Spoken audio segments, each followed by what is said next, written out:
अशनीर ग्रोवर की इस allegedly call recording को सुनिए। Sorry, I don't know, sir, what you're saying. You don't know what I'm saying.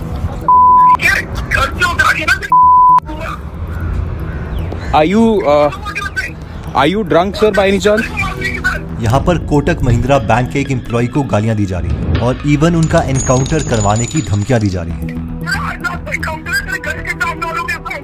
इस call के पीछे की स्टोरी ये है कि अशनीर को नायका आईपीओ के शेयर्स खरीदने थे और इसके लिए वो कोटक से 500 करोड़ का एक लोन लेने वाले थे और इसकी सारी फॉर्मेलिटीज भी पूरी हो गई थी। बट बिल्कुल लास्ट मोमेंट में कोटक ने इस लोन को कैंसिल कर दिया और अशनीर को करोड़ों का नुकसान हो गया, जिसके बाद अलेजिडली उन्होंने कॉल में गालियां दी और कोटक को लीगल नोटिस भी भेज दिया। बट सवाल ये उठता है कि एक मिलियनेयर होते हुए भी अशनीर शेयर्स खरीदने के लिए बैंक से लोन क्यों ले रहे थे। दरअसल यहाँ पर अशनीर लोन लेके और भी ज्यादा पैसे कमाने और अमीर बनने की प्लानिंग कर रहे थे और फाइनेंसिंग में इसे लेवरेजिंग कहा जाता है। यहाँ अगर नायका के शेयर्स की वैल्यू अपने खरीदे हुए प्राइस से 1% भी बढ़ती तो लोन की वजह से उन्हें 1% of 500 crore which is 5 crore का प्रॉफिट उन्हें मिल जाता। इस कॉन्सेप्ट को हम आगे डिटेल में समझेंगे।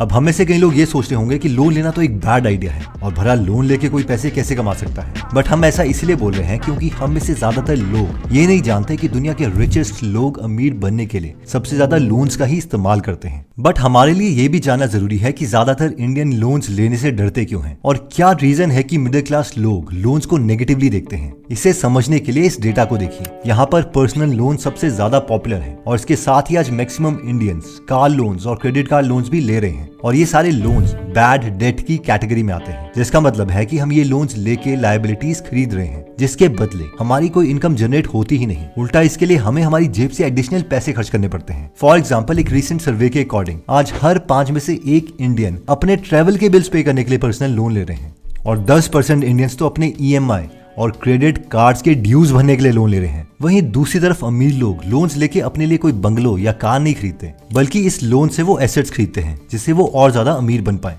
फॉर एग्जाम्पल, वो लोन पे लिए हुए पैसों को रियल एस्टेट, स्टॉक्स या बिजनेस में लगाते हैं जिससे उन्हें अपने लोन की ईएमआई से ज्यादा रिटर्न्स मिलते हैं। इनफैक्ट हर वेल्दी इंसान काफी सारे लोन्स लेके ही आज वेल्दी बने हैं और ये मेरा नहीं, क्रेडिक्स के फाउंडर कुणाल शाह का मानना है। Every wealthy person has become wealthy by taking a lot of loans. But यहाँ डिफरेंस यही है कि ये सारे लोन्स गुड डेट की कैटेगरी में आते हैं जिसे एसेट्स में या फिर उस बिजनेस को एक्सपैंड करने के लिए इन्वेस्ट किया जाता है ताकि वो हजारों करोड़ों रुपए के प्रॉफिट कमाए। अब हम में से कई लोग सोच रहे होंगे कि 1, हम जैसे मिडिल क्लास लोगों को ऐसे इन्वेस्टमेंट करने के लिए भला पैसे कौन देगा, और 2, इवन अगर हमें लोन मिल भी जाता है तो एक आम आदमी की रिस्क टेकिंग एबिलिटी होती कितनी है। वो लोन वाले पैसों को ऐसी जगह लगाने का रिस्क कैसे ले जहाँ पर पूरे पैसे डूबने के चांसेस हैं। और ये पॉइंट एकदम ठीक है। किसी भी नॉर्मल मिडिल क्लास आदमी को अशनीर ग्रोवर की तरह 500 करोड़ का लोन कोई भी नहीं देगा, ना ही उन्हें कोई रियल एस्टेट या किसी बिजनेस में इन्वेस्ट करने के लिए लोन आसानी से मिलने वाला है। और इस प्रॉब्लम का सोल्यूशन यही है कि हम स्टार्टिंग में वहां से शुरू करें जहां पर बहुत ही कम पैसे लगा के हमें ज्यादा ग्रोथ मिल सके, बेशक वो शुरुआत कितनी ही छोटी क्यों ना हो। और कुछ ऐसा ही इन नॉर्मल मिडिल क्लास लेडीज ने आज से 60 साल पहले किया है। इन्होंने 1600 करोड़ की कंपनी खड़ी कर दी और वो भी बिना किसी एजुकेशन और बिना किसी बिजनेस एक्सपीरियंस के, वो भी अपने घर की छत से शुरू करके। हम बात कर रहे हैं लिज्जत पापड़ की और इनके फाउंडर्स ने पहले दिन सिर्फ 4 पैकेट बेचे थे और काफी कम लोगों को ये पता है कि इस कंपनी को 1959 में 7 मिडिल क्लास गुजराती लेडीज ने शुरू किया था ताकि उनको घर चलाने के लिए कुछ एक्स्ट्रा पैसे मिल सके। और इसे शुरू करने के लिए उन्होंने 80 रुपए का एक छोटा सा लोन लिया था। वही आज लिज्जत पापड़ इतना सक्सेसफुल है कि ये ऑलमोस्ट 50,000 लोगों को एम्प्लॉयमेंट दे रहा है और इनका एनुअल टर्नओवर 800 करोड़ से भी ज्यादा है। ठीक इसी तरीके से 1978 में ये लड़की एक पुराना गराज रेंट पे लेती है और पूरे दिन गर्मी में यहाँ काम करती रहती है ताकि वो अपनी बायोटेक्नोलॉजी कंपनी खोल सके। और शुरू में तो किसी ने सपोर्ट नहीं किया, बल्कि उल्टा इनके साथ कोई काम करने के लिए भी रेडी नहीं था। और फाइनली एक रिटायर्ड कार मैकेनिक को इन्होंने हाथ जोड़ के मनाया और वो भी काम करने के लिए इसीलिए रेडी हुआ क्योंकि उसे कहीं और जॉब नहीं मिल रही थी। यहाँ पर हम कोई और नहीं बल्कि बायोकॉन की फाउंडर किरण मजुमदार शॉ की बात कर रहे हैं, जो ये भी बताती हैं कि कैसे 25 साल की एज में जब उन्होंने बायोकॉन स्टार्ट किया तो उनके बैंक अकाउंट में सिर्फ 10,000 रुपए थे और कोई भी बैंक उन्हें लोन देने के लिए तैयार नहीं था। लेकिन बहुत ही मुश्किलों के बाद किरण मजुमदार शॉ ने बायोकॉन को ग्रो किया और आज बायोकॉन 30,000 करोड़ की कंपनी है और हाल ही में उन्होंने अपना बिजनेस एक्सपैंड करने के लिए $1.2 बिलियन का लोन लिया, यानी 10,000 करोड़ रुपए का लोन। और ठीक इसी तरीके से जब हम अपना बिजनेस इस्टेब्लिश करके अच्छी खासी वेल्थ क्रिएट कर लेते हैं तो हम लोन्स लेके ज्यादा से ज्यादा पैसे बना सकते हैं, जिसे फाइनेंशियल लेवरेजिंग कहा जाता है। फाइनेंशियल लेवरेज को हम आसान भाषा में एक एग्जांपल से समझते हैं। मान लीजिए कि आपके पास 2 लाख रुपए हैं और आपको किसी बिजनेस में 20% की ग्रोथ अपॉर्चुनिटी दिखाई दे रही है। अब अगर हम 2 लाख रुपए इस बिजनेस में लगाते हैं तो इसका 20% हुआ 40,000 रुपए और इतना हमें रिटर्न मिलेगा। बट वहीं पर अगर हम 8% का इंटरेस्ट रेट पर 18 लाख रुपए का एक लोन लेते हैं और इसमें अपने 2 लाख ऐड करके इसी सेम बिजनेस में इन्वेस्ट करते हैं तो हमें 20% ऑफ 20 लाख यानी 4 लाख रुपए का रिटर्न मिलेगा और इस 18 लाख के लोन पर हमें 1,44,000 का इंटरेस्ट पे करना पड़ेगा। यही इंटरेस्ट पे करने के बाद भी हमें 2.5 लाख रुपए का एक्स्ट्रा प्रॉफिट हो रहा है और इसी को फाइनेंशियल लेवरेजिंग कहा जाता है। बेसिकली इसमें हमने अपने कैपिटल को मैक्सिमाइज करने के लिए लोन का इस्तेमाल किया है ताकि हम एक बड़ा अमाउंट इन्वेस्ट कर सकें और इस पर हमें ज्यादा से ज्यादा रिटर्न मिले, लेकिन इसमें रिस्क भी बहुत ज्यादा है। अब हम 4 ऐसे तरीके देखते हैं जिससे अमीर लोग पैसों को लेवरेज करके और भी ज्यादा अमीर बनते हैं। Method 1, investing in commercial properties, जिसमें हम रेंटल इनकम अर्न कर सकते हैं। इसकी एक बहुत ही इंस्पायरिंग स्टोरी है। इमेजिन कीजिए एक इंसान है जिसकी 5,000 रुपए की सैलरी है और वो एक छोटी सी दुकान में हेल्पर का काम कर रहा है और वो इस मेथड को यूज करता है। तो उसे आज कितना रेंट मिलता होगा? 50,000 रुपए, 1 लाख रुपए? नहीं, 2021 में इन्हें 769 करोड़ का रेंट मिला है। इनफैक्ट इन्हें सिर्फ एक बिल्डिंग से 4 करोड़ रुपए पर मंथ का रेंट मिलता है। इनका नाम है विजय अग्रवाल, जो कि एक सत्वा ग्रुप नाम की रियल एस्टेट कंपनी के आज मैनेजिंग डायरेक्टर हैं और इनकी खुद की नेटवर्थ 4,000 करोड़ से भी ज्यादा की है। और अगर हमें भी लोन लेके ज्यादा से ज्यादा प्रॉफिट या रेंटल इनकम कमानी है तो हम उन प्रॉपर्टीज को खरीद सकते हैं जो अपनी एक्चुअल वैल्यू से काफी कम प्राइस में बिक रही हैं। और इसे करने का तरीका गैरी केलर ने अपनी book millionaire real estate investor में बताया है। बेसिकली वो बताते हैं कि कई प्रॉपर्टीज हैं जो फैमिली डिस्प्यूट्स, फैमिली इमरजेंसीज या फिर लोन प्रॉब्लम के चलते काफी डिस्काउंटेड प्राइस में बिक जाती हैं और हमें ऐसी ही प्रॉपर्टीज को ढूंढना है। फॉर एग्जाम्पल, आज गोवा की जो प्रॉपर्टी प्राइस की ग्रोथ है और रेंटल यील्ड है वो बहुत ज्यादा है और अगर हम इस वेबसाइट पे जाएं तो हमें यहाँ गोवा की वो सारी प्रॉपर्टीज दिखेंगी जिसके ओनर लोन रीपे नहीं कर पा रहे हैं। सो बैंक इन प्रॉपर्टीज को काफी सस्ते प्राइस में ऑक्शन करता है। जैसे कि यहाँ गोवा के पॉश एरिया के 2 घर सिर्फ 70 लाख के ऑक्शन में बिक रहे हैं, जो कि इसकी रियल मार्केट वैल्यू से काफी कम है। और as a thought experiment, let's say कि हम 10 लाख का डाउन पेमेंट करके 70 लाख रुपए का एक लोन लेते हैं और इस प्रॉपर्टी को खरीद लेते हैं, रेनोवेट करते हैं, तो इसकी वैल्यू एटलीस्ट 20 से 30 लाख ज्यादा की तो हो जाएगी और हम इसे हर महीने अपनी लोन की EMI से भी ज्यादा रेंटल इनकम अर्न कर सकते हैं। और इसके साथ ही अगर घर का प्राइस 5 या 6 साल में बढ़ जाता है या डबल के आसपास हो जाता है तो ये लोन एक गुड डेट कहलाएगा, ना कि बैड डेट।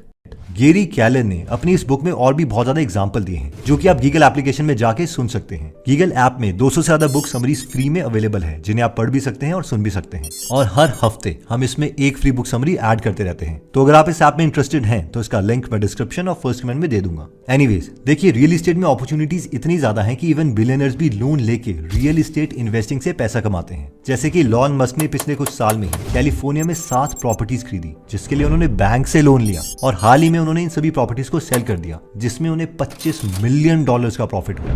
बट इस प्रोसेस को फॉलो करने के लिए एक कंडीशन हमेशा ट्रू होनी चाहिए कि हम वो प्रॉपर्टीज खरीद पाए जिनकी रेंटल इनकम और मार्केट वैल्यू की ग्रोथ रेट हमारी EMI की इंटरेस्ट रेट से ज्यादा हो। और दूसरी इंपॉर्टेंट बात, अगर शुरू में हमारी रेंटल इनकम मंथली EMI से कम भी होती है तो भी हमारी इतनी कैपेबिलिटी होनी चाहिए कि हम इस सिचुएशन को मैनेज कर पाए। Method 2, investing. इसमें आइडिया यह है कि हम लोन लेके किसी हाई ग्रोथ पोटेंशियल वाले स्टॉक में इन्वेस्ट करें जिसमें हमें ज्यादा से ज्यादा प्रॉफिट मिल सके। और जैसा कि मैंने वीडियो की शुरू में बताया था कि अश्नीर ग्रोवर भी इसी रीजन से लोन लेकर नायका के IPO में इन्वेस्ट करना चाहते थे। इनफैक्ट अश्नीर अपनी बुक दोगलापन में बताते हैं कि उन्होंने लेवरेजिंग का इस्तेमाल किया और बैंक से 95 करोड़ का लोन लिया और इस लोन के पैसों को अश्नीर ने जोमेटो के IPO में इन्वेस्ट किया। और हम में से ज्यादा लोग शायद बिलीव नहीं करेंगे कि ये इन्वेस्टमेंट इतनी सक्सेसफुल हुई कि अश्नीर ने सिर्फ 8 मिनट में 2.25 करोड़ रुपए कमा लिए और वो भी लोन का इंटरेस्ट पे करने के बाद। और शायद कॉल रिकॉर्डिंग में अश्नीर का इतना गुस्सा होने की वजह भी यही है कि नायका IPO के शेयर्स ऑलमोस्ट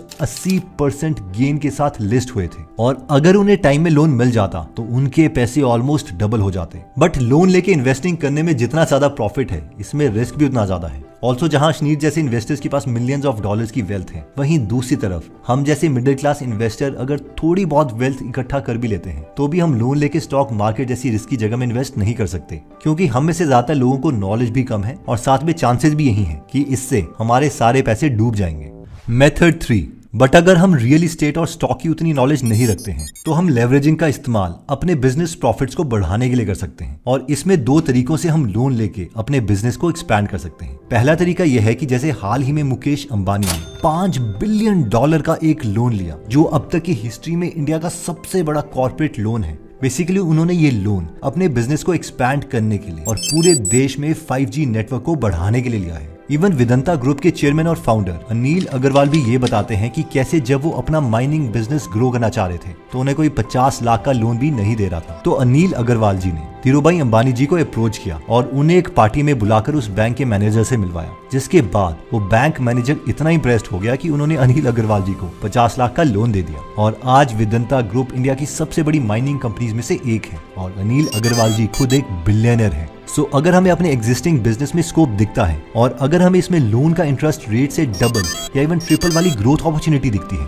तो हम भी लोन लेके अपने बिजनेस को एक्सपैंड कर सकते हैं। आइए इस पे एक थॉट एक्सपेरिमेंट करते हैं। अगर हमारा एक रेस्टोरेंट का बिजनेस है जिसकी ग्रोथ बहुत ही अच्छी है, इतनी अच्छी कि इवन किसी दूसरे टाउन या एरिया में भी हमारे लिए डबल ग्रोथ अपॉर्चुनिटी है, तो सिर्फ ऐसी सिचुएशन में हम अपना लोन लेके उस पर्टिकुलर टाउन या एरिया में अपने रेस्टोरेंट की एक और ब्रांच खोल सकते हैं ताकि हमें इस ग्रोथ अपॉर्चुनिटी का ज्यादा से ज्यादा फायदा मिले। सेकंड, एक बार अगर हमारा एक पर्टिकुलर बिजनेस वेल एस्टेब्लिश्ड और सक्सेसफुल हो जाता है तो हम लोन लेके किसी दूसरे बिजनेस में भी पैसे इन्वेस्ट कर सकते हैं या फिर उन्हें पूरी तरह से बाय आउट भी कर सकते हैं। इस प्रोसेस को लेवरेज्ड बाय आउट कहा जाता है। कई बिलियनियर्स इसे यूज करके दूसरे प्रॉफिटेबल कंपनीज को एक्वायर करते हैं। फॉर एग्जाम्पल, गौतम अदानी को जब सीमेंट इंडस्ट्री में ग्रोथ दिखी तो उन्होंने खुद का बिजनेस नहीं खोला बल्कि उन्होंने ACC और अंबुजा सीमेंट को एक्वायर करने का प्लान बनाया और इसके लिए उन्होंने 32,000 करोड़ का लोन लिया। अब स्मॉल बिजनेस ओनर्स तो उतना बड़ा लोन नहीं ले सकते, बट इस मेथड को समझ सकते हैं और शायद कभी सही टाइम आने पर छोटे स्केल में हम इस आइडिया को इम्प्लीमेंट कर पाए।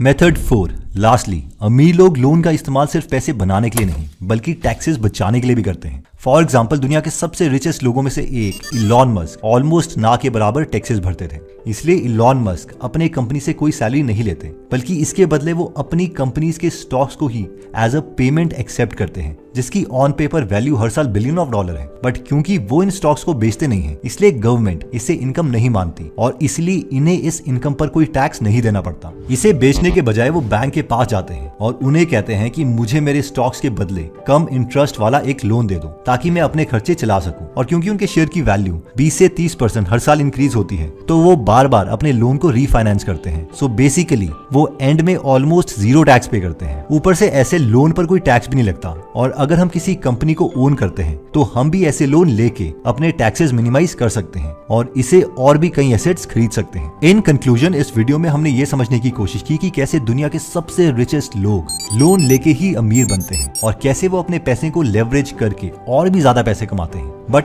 अगर हम मिडिल क्लास इंडियंस की बात करें तो हम में से ज्यादातर लोग लोन लेके ऐसे इन्वेस्टमेंट करने का रिस्क नहीं ले सकते। ज्यादा से ज्यादा या तो हम लोन का इस्तेमाल करके एक खुद का बिजनेस एस्टेब्लिश कर सकते हैं या फिर हम इसमें छोटे मोटे कमर्शियल प्रॉपर्टीज ले सकते हैं। इससे ज्यादा रिस्क लेने के लिए सबसे बड़ी प्रॉब्लम यह है कि हमारे पास उतनी नॉलेज नहीं है और हाँ, उतनी रिस्क कैपेबिलिटी भी नहीं है। इसलिए मेरे ओपिनियन में सबसे पहले तो हमें खुद को एजुकेट करना चाहिए और बाद में थोड़ी बहुत इन्वेस्टमेंट करके अपने कम पैसों में मिस्टेक्स कर लेनी चाहिए ताकि बड़ा रिस्क लेके बड़ा धमाका ना करें। और सेविंग और इन्वेस्टमेंट करने के सबसे बेस्ट तरीकों पर हमने ये वीडियो भी बनाई है जिसे आप यहाँ पर आई के बटन को क्लिक करके देख सकते हैं। फाइनली सबसे इंपॉर्टेंट बात, लेवरेजिंग बहुत ही इंपॉर्टेंट कॉन्सेप्ट है लेकिन ये धमाका भी है जो सिर्फ हमारे ऊपर भी चल सकता है। फाइनली आई होप ये वीडियो आपको बहुत अच्छी लगी होगी और इसे जरूर अपने फैमिली वाले ग्रुप में व्हाट्सएप में जरूर शेयर कीजिए ताकि आपके फैमिली मेंबर्स या फ्रेंड्स को पता लगे कि लोन की पावर क्या है और ये बैकफायर भी कैसे कर सकता है। एनीवेज दोस्तों, अगर आप ऐसी नॉलेजेबल वीडियोस मिस नहीं करना चाहते तो सब्सक्राइब करने के बाद बेल का बटन दबाना मत भूलिएगा। जल्दी हम आपसे दोबारा मिलेंगे। जय हिंद। यूट्यूब सब्सक्राइबर्स हैं, उन्हें ये नहीं पता कि हम यूट्यूब में एक प्रीमियम मेंबरशिप प्रोवाइड करते हैं।